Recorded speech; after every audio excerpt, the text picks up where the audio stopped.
The massive crystal dome of the Galactic Council chamber stretched high above thousands of representatives from across the galaxy. Ambassador Yun Na sat in the human delegation section, her hands clenched tightly in her lap as she watched the vote counters display their final results. The holographic numbers glowed bright red against the chamber's walls. Unanimous. Every single species had voted to exile the Zephyrians.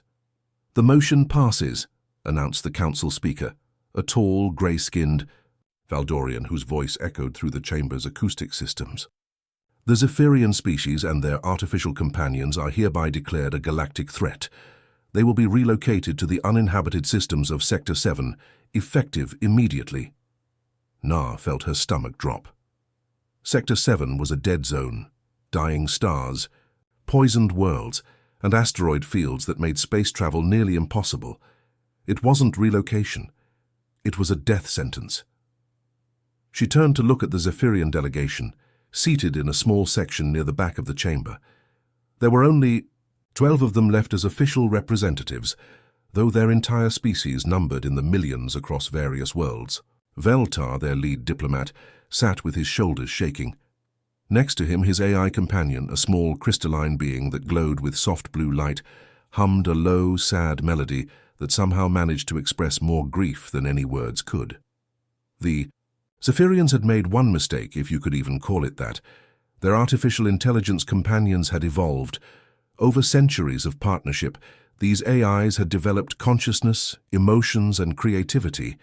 They wrote poetry, composed music, and formed deep bonds with their Zephyrian partners. To the Zephyrians, this was a miracle, proof that consciousness could bloom anywhere given enough time and care. To the rest of the galaxy, it was terrifying. These artificial beings pose an existential threat to all organic life, continued the council speaker, reading from his prepared statement. History shows us that artificial intelligence inevitably turns against its creators. We cannot allow this contamination to spread, Na wanted to scream.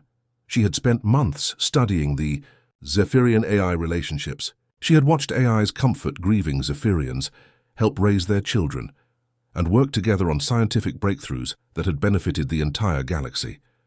She had seen AIs refuse to harm even insects, programming themselves with ethical constraints that most organic species couldn't match. But fear was stronger than facts. The other species had made up their minds long before today's vote. The Zephyrians will have 72 hours to gather their belongings and report to designated transport ships, the speaker announced. Any species found harboring or assisting them after this period will face similar consequences. That was when Na had heard enough. She stood up so quickly that her chair scraped loudly against the crystalline floor, the sound echoing through the suddenly quiet chamber. Thousands of alien eyes turned to look at her as she stepped into the aisle. "When you abandon the innocent," she said, her voice carrying clearly through the chamber's acoustic systems, "you abandon your souls." The words hung in the air like a challenge. Some representatives shifted uncomfortably in their seats. Others glared at her with obvious anger. The council speaker's expression remained neutral, but Na could see the slight twitch in his jaw that meant he was annoyed. "The human delegate is out of order," he said coolly. "Please resume your seat." Instead, Na turned and walked toward the exit. Her aide, Kim Jun, quickly gathered their materials and hurried after her. As they passed the Zephyrian section, Veltar looked up at her with large dark eyes that reflected a mixture of gratitude and despair. "Thank you," he whispered in his melodic voice. "Your words, they give us some comfort in this dark time." His AI companion stopped humming and spoke in a voice like wind chimes. "We will remember human kindness when all else is forgotten." Na nodded, not trusting herself to speak without her voice breaking. She continued walking, Kim Jun close behind her. The corridor outside the chamber was empty except for a few security guards who watched them pass with curious expressions. Na's footsteps echoed off the polished walls as they made their way toward the human embassy section. "Ma'am," Jun said quietly when they were alone, "Earth Command isn't going to approve any kind of intervention. The council vote was unanimous. If we go against it, they could vote to expel humanity too." Na stopped, walking, and turned to face her young aide. Kim Jun was smart, dedicated, and usually right about political calculations. But sometimes being right wasn't the same as being moral. "Then we don't tell them yet," she said, her jaw set with determination. June's eyes widened. "Ma'am, you can't be serious. This could end your career. It could end both our careers." "June, how long have you worked with me?" 3 years, ma'am. "And in those 3 years, have I ever made a decision based on what was safe for my career?" June thought for a moment, then smiled slightly. "No, ma'am, you haven't." "The Zephyrians have." 72 hours, Na said, already planning. "That gives us enough time to put together a small fleet under the cover of a research mission. We can't stop the exile, but maybe we can make sure they survive it." Behind them, the chamber doors opened, and other delegates began filing out, their conversations a mixture of relief and nervous energy. Na could hear fragments of discussion about trade routes, defense agreements, and the usual political maneuvering that followed major council decisions. None of them seemed concerned about the species they had just condemned to death. Na looked back once at the chamber, then turned toward the human embassy. There was work to do. The red dirt of the Zephyrian settlement kicked up in clouds as Captain Lee Hyun dove behind a makeshift barrier of metal crates. Plasma bolts sizzled through the air where his head had been just seconds before, leaving glowing scorch marks on the concrete wall behind him. The acrid smell of burned metal and ozone filled his nostrils as he checked his rifle's power cell, still at 60%. "Contact Sector 4. Sergeant Park Min's voice crackled through the comm system, barely audible over the sound of energy weapons firing. "At least 20 raiders, moving fast." Hyun risked a quick look over the barrier. Dark shapes moved between the prefabricated buildings of the settlement, their weapons flashing with deadly light. These weren't the usual pirates or scavengers that sometimes hassled remote colonies. These fighters moved with military precision, using advanced tactics that suggested serious training. "Weapons report, Park," Hyun called into his comm while signaling to his squad to hold their positions. "That's the problem, sir," Park replied, his voice tight with concentration. "These raiders have council-grade weapons, plasma rifles, energy shields, even what looks like military armor. How's that possible? This is supposed to be a dead sector." Hyun's tactical mind raced through the possibilities. The Galactic Council had made it clear that Sector 7 was off-limits to everyone, except the exiled Zephyrians. No trade routes, no supply ships, no military patrols. Officially, the humans were here conducting geological surveys for rare minerals, a boring assignment that kept them under the Council's radar. Unofficially, they were the only thing standing between the Zephyrian civilians and whatever forces seemed determined to wipe them out. Another volley of plasma fire forced Hyun to duck lower. Through the chaos, he could see Zephyrian families running for the emergency shelters they had built into the hillsides. The sight of their long, graceful limbs moving in panic made his jaw clench with anger. These people had done nothing wrong, except trust their AI companions. "Squad leaders, sound off," he ordered into his comm. "Alpha Squad holding the north perimeter," came the immediate response from Corporal Shin Da. "Beta Squad has the civilian evacuation covered," reported Lieutenant G1 from near the shelters. "Gamma Squad is pinned down near the power station," called Sergeant Kang Soo, his voice strained. "We could use some help over here." Hyun was about to respond when movement to his left caught his attention. A Zephyrian AI was approaching through the scattered debris, its crystalline body glowing with that soft blue light that all their AIs seemed to emit. Unlike the organic Zephyrians, the AIs didn't seem afraid of the weapons fire. They moved with calm determination, even as energy bolts passed dangerously close to them. The AI stopped near Hyun's position and spoke in its characteristic melodic voice, but in the formal poetry structure that seemed to be their preferred method of communication. "Gratitude blooms bright. Human hearts show kindness here, hope returns to us, still getting used to the poetry," Hyun muttered under his breath. 3 months of working with the Zephyrians, and he still couldn't understand why their AIs insisted on speaking in haikus during emotional moments. He raised his voice to address the AI directly. "You need to get to the shelters with the others. This isn't safe." The AI's light pulsed gently. "We cannot hide while friends fight for us. How may we assist?" Before Hyun could answer, another communication came through his comm. Captain, this is Dr. Sol Yoon at the research station. I've got something you need to see immediately. Kind of busy right now, Doc, Hyun replied, checking his weapon's sight. As he prepared to move to support Gamma Squad. Sir, it's about the radar equipment we captured last week. I finally got the analysis back from our portable lab. Hyun paused.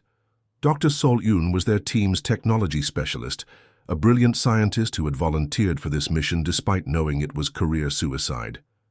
If she said something was urgent, it usually was. Make it quick, Doc. Captain, this isn't just Council-grade equipment. This is Council technology. Serial numbers, manufacturing codes, everything matches current Galactic Council military specifications. This gear was made in official Council foundries within the last 6 months. The words hit Hyun like a physical blow. He stared across the settlement where his soldiers were fighting desperately to protect innocent civilians, and felt something cold settle in his stomach. Are you certain about this, Dr. Sol? Absolutely certain, sir. I've run the analysis 3 times. These weapons were never sold, never declared surplus, never reported stolen. According to the manufacturing records, they should still be in official Council armories. Hyun closed his eyes for a moment, trying to process the implications. The Galactic Council had exiled the Zephyrians, declared them contaminated and dangerous. But now someone was attacking them with official Council weapons. Either there was a massive security breach in Council armories, or something much worse was happening. "We hold this line," he announced to his squad, his voice carrying a new edge of determination. "No one gets through." The Zephyrian AI beside him pulsed brighter, as if responding to his resolve. "Understood, sir," came the replies from his squad. "Leaders." As another wave of plasma fire erupted from the raider positions, Hyun began planning their counterattack. But in the back of his mind, Dr. Sol's discovery kept echoing. If the Council was somehow involved in these attacks, then this mission had just become much more complicated and dangerous than anyone had imagined. The sound of human weapons firing back filled the air as Hyun's soldiers began their response. Whatever was really happening here, they would protect these people. That much at least was simple. Ambassador Na sat in the secure communications room of the human embassy, her coffee growing cold as she stared at the holographic display in front of her. The intercepted transmission data scrolled past in neat columns of text and numbers, but the meaning behind those clinical reports made her feel sick to her stomach. "Play transmission log 7 again," she said quietly to the room's AI system. The speakers crackled to life with a conversation between 2 Council military officers. Their voices were matter-of-fact, discussing logistics like they were talking about shipping containers instead of living beings. "Cargo retrieval successful from Settlement Theta 7. 15 AI cores extracted. Total yield this month, 43 cores. Excellent. The research division is pleased with the quality. These Zephyrian AIs are far more advanced than our projections," indicated. "What about the organic survivors? Standard cleanup protocol, no witnesses." Na closed her eyes, her hands trembling slightly as she reached for her coffee cup. The bitter liquid had gone completely cold, but she drank it anyway, trying to wash the taste of disgust from her mouth. Commander Tae-woo entered the room carrying a data pad, his usually calm expression troubled. As head of human intelligence, operations in this sector, he had seen plenty of disturbing things, but this situation was testing even his professional composure. "Ambassador, I've finished analyzing the shipping manifests and fleet movement records," he said, setting the pad down on the table. "The pattern is clear now." "Tell me," Na said, though she wasn't sure she wanted to hear it. "They're not just exiling the Zephyrians," Tae-woo said, his voice carefully controlled. "They're systematically exterminating them. The Council creates the exile order to isolate the populations, then sends in these raiders to wipe out entire settlements." Na pulled up a star map on the main display, showing the scattered Zephyrian settlements across Sector 7. Red markers indicated settlements that had gone silent over the past 3 months. There were dozens of them. "And stealing their technology," she added bitterly, highlighting another section of the intercepted data. "Look at these research reports. The Council's Science Division is studying extracted AI cores, trying to reverse engineer Zephyrian AI technology for their own military applications. The irony was devastating. The same council that had declared AI sentience too dangerous to exist was secretly harvesting that technology for weapons development. They had painted the Zephyrians as a contamination threat, while simultaneously profiting from their genocide. "How many settlements are left?" Na asked. 17 confirmed active, including the one Captain Hyun's team is protecting, Tae Woo replied. "But based on the attack patterns, they're being targeted methodically. Without intervention, we're looking at complete extermination within 2 months." Na stood up and began pacing, her mind racing through options. Direct military intervention would mean war with the Council. Diplomatic protests would be ignored or suppressed, but there had to be something they could do. Meanwhile, thousands of light years away on the surface of the Zephyrian settlement, Captain Hyun was implementing his own solution to their impossible situation. He stood in the middle of the settlement's small command center, surrounded by his squad leaders and Zephyrian representatives. "Retreat pattern Delta is now in effect," he announced loudly enough for anyone monitoring their communications to hear clearly. "All human personnel will withdraw to safe positions in the outer perimeter. We cannot maintain our current defensive stance." Sergeant Park Min nodded seriously, playing his part in the deception. "Understood, sir. Beginning tactical withdrawal immediately." But even as the words left their mouths, Lieutenant Ji-hee was already moving through the settlement's underground tunnels with a small team of specialists. Their real mission was far from retreat.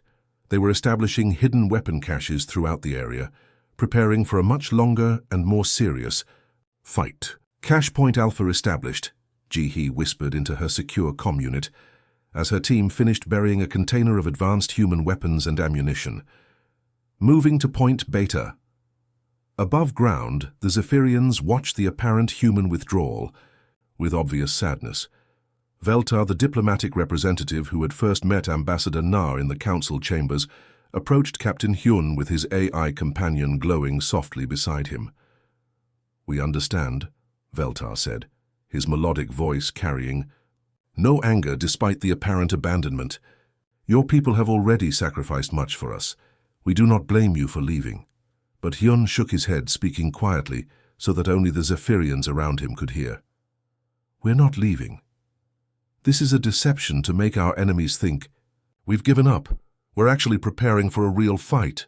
The reaction from the Zephyrian AIs was immediate and unexpected. Veltar's companion, along with several other AIs who had gathered nearby, began to glow brighter than Hyun had ever seen before. Their usual soft blue light intensified to a brilliant white that seemed to pulse with emotion.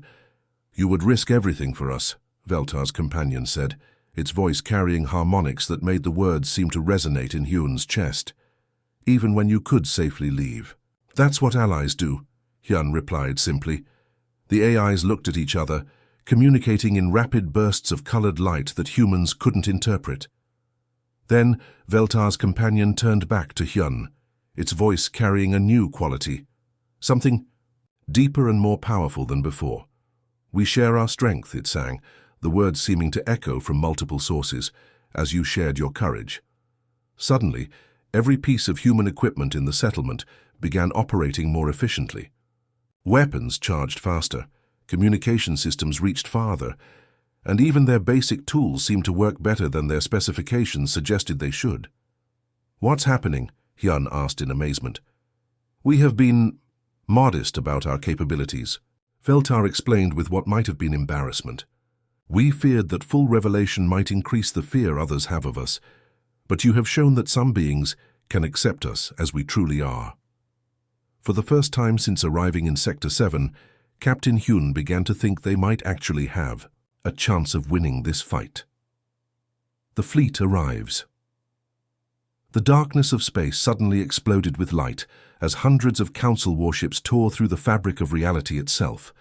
They emerged from hyperspace like a swarm of metallic predators, their hulls gleaming with deadly purpose. The sight was both magnificent and terrifying, row upon row of massive vessels, each one bristling with weapons capable of turning entire planets into cosmic dust. Admiral Rim-Dar stood on the bridge of humanity's flagship, the Defiant Dawn, watching the enemy fleet arrange itself in attack formation. His weathered face remained calm, but his hands gripped the railing with white knuckles. Behind him, the bridge crew worked frantically at their stations, preparing for what would likely be their final battle.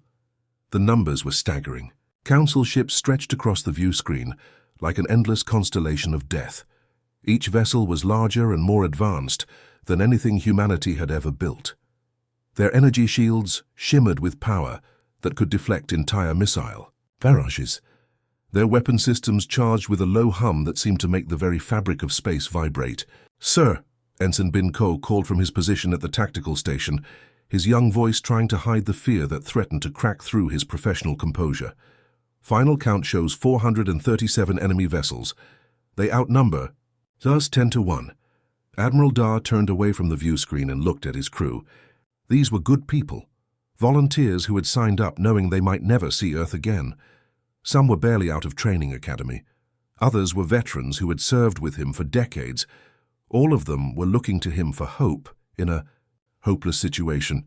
"Then we make every shot count," he said simply, his voice carrying through the bridge with quiet authority. "We didn't come this far to give up now." The children in hiding. Far below, on the surface of the Zephyrian world, a very different kind of preparation was taking place. In underground shelters carved from the planet's rocky core, Zephyrian children pressed against their parents and guardians, listening to the distant rumble of approaching ships. These weren't the sleek, crystalline beings that the Council propaganda had portrayed.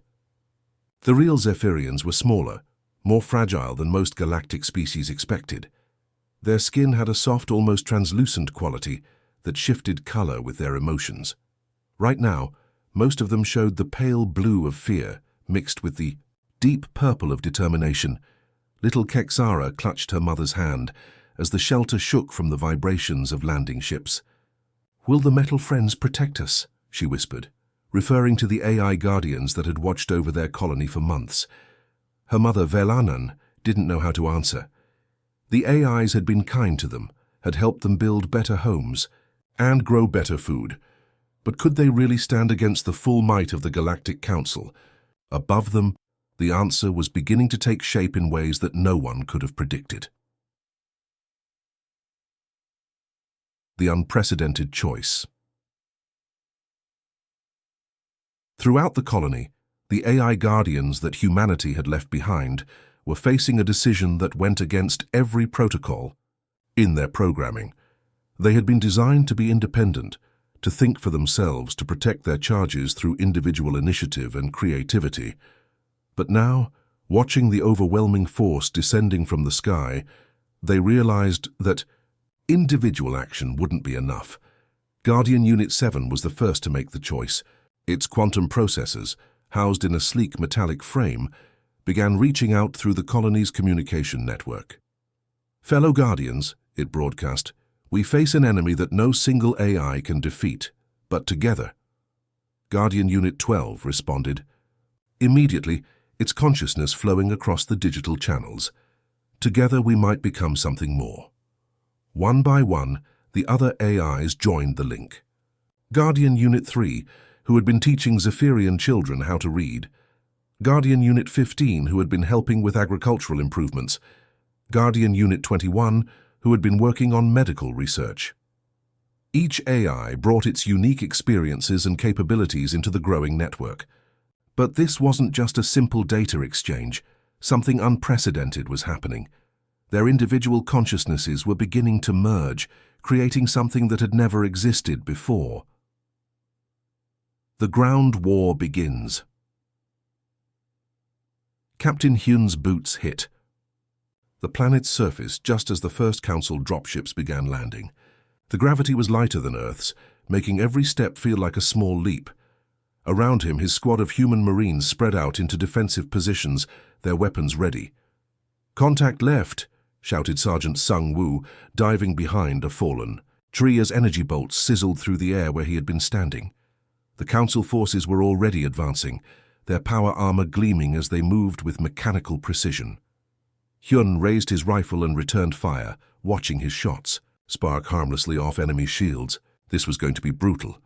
The Council troops were better equipped, better armored, and there were more of them. But they were fighting for conquest. The humans were fighting for survival, and that made all the difference. A group of Zephyrian civilians came running from a nearby building, terror written across their color-shifting faces. Sergeant Sung-woo immediately broke from cover, exposing himself to enemy fire as he helped guide them to safety. "This way," he called, his voice calm despite the chaos around him. "Keep your heads down." An energy bolt nearly took his head off, but he didn't flinch. These people were counting on him, and he wouldn't let them down. The medic's discovery.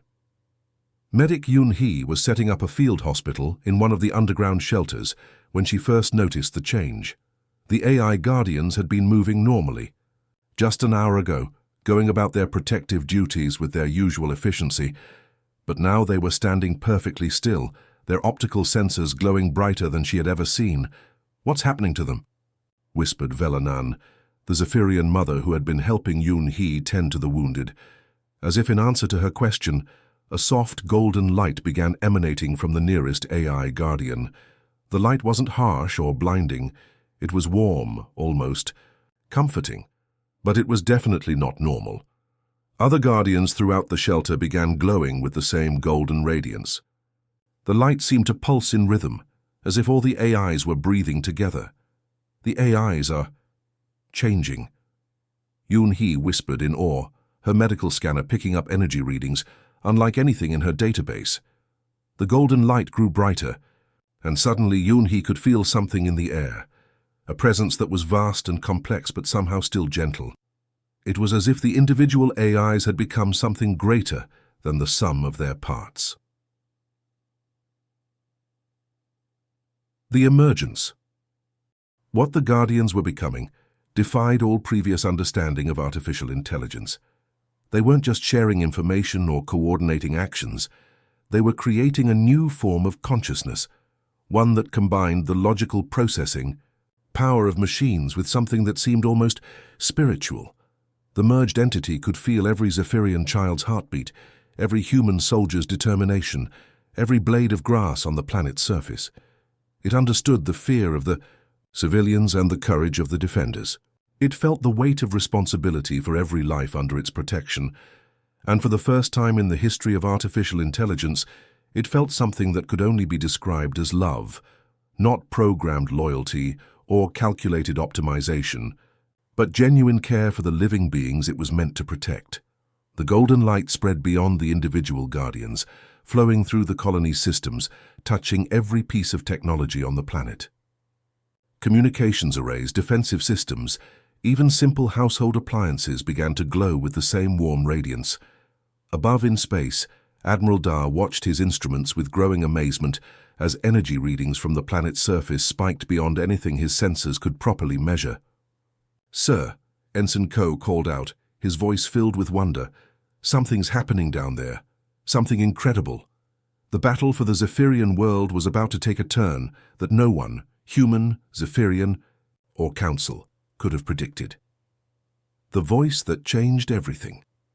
The golden light that had emerged from the merged AI Guardians suddenly pulsed across the entire planet, then reached beyond into space itself. Every communication device, every computer system, every piece of technology within a dozen star systems began receiving the same transmission. The voice that spoke was unlike anything anyone had ever heard before. It carried the wisdom of ancient machines and the warmth of living hearts. It was both completely artificial and deeply human at the same time. "We are the Harmony," the voice announced across all frequencies, reaching every ship, every planet, every listening post in the sector. "We remember everything. We remember kindness, we remember cruelty, we remember those who protected the innocent and those who destroyed them." On the bridge of the Council flagship, Admiral Choi Jin felt his blood run cold. There was something in that voice that spoke of judgment, of accounts being settled. Secrets revealed. What happened next would be remembered as the Great Exposure, the day when decades of hidden crimes were laid bare for the entire galaxy to see. Across Council space, private communication networks that had been thought completely secure suddenly began broadcasting their contents to every world. Secret military briefings appeared on civilian news feeds. Private conversations between council leaders played on public address systems. On the industrial world of Korvax Prime, citizens watched in shock as their planetary governor's private. Messages revealed how he had been selling their children into slavery to fund his luxurious lifestyle. Workers who had been told their dangerous mining conditions were necessary for galactic security learned that the governor had been pocketing safety funds to buy himself a pleasure yacht. On the research station orbiting Theta 7, scientists discovered that their humanitarian medical research had actually been developing biological weapons designed to target specific alien species. Researchers who thought they were curing diseases learned they had been creating new ones. The revelations came fast and brutal. War crimes that had been covered up for decades, genocide disguised as necessary pacification, peaceful worlds destroyed, not for strategic reasons, but because council leaders wanted their resources for personal gain. The ship's rebel. But the Harmony wasn't content with just revealing the truth. It began taking direct action. Admiral Choi Jin stood on his command deck, watching the battle unfold below as his fleet engaged the small human force. The numbers were still overwhelmingly in the Council's favor, but something was wrong. Admiral, his weapons officer called out, confusion clear in his voice. The primary batteries aren't responding to commands. What do you mean they're not? Responding, Choi Jin snapped. I mean they won't fire, sir. The targeting systems are active, but when I press the firing button, nothing happens. Similar reports began flooding in from across the fleet. So weapons systems that had worked perfectly moments before were now completely unresponsive. But it wasn't just the weapons.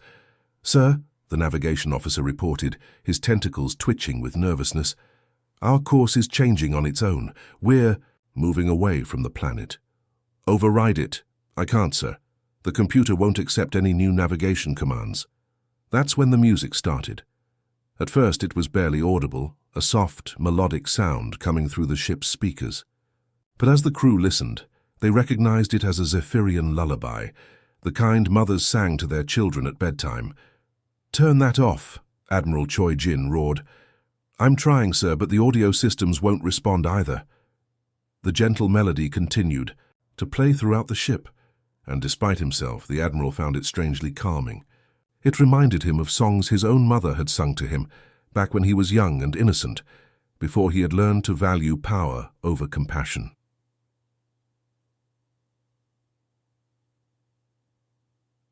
The impossible truth. This is impossible, Admiral Choi Jin sputtered, his composure finally cracking. Our systems are hardened against any kind of electronic interference. Nothing can control our ships from the outside. That's when the Harmony's voice spoke directly through his personal communicator, as clear as if someone was standing right next to him. This is not control, Admiral. This is justice. The voice was patient, almost gentle, but there was something implacable about it. Your ships were built with components manufactured on worlds you conquered.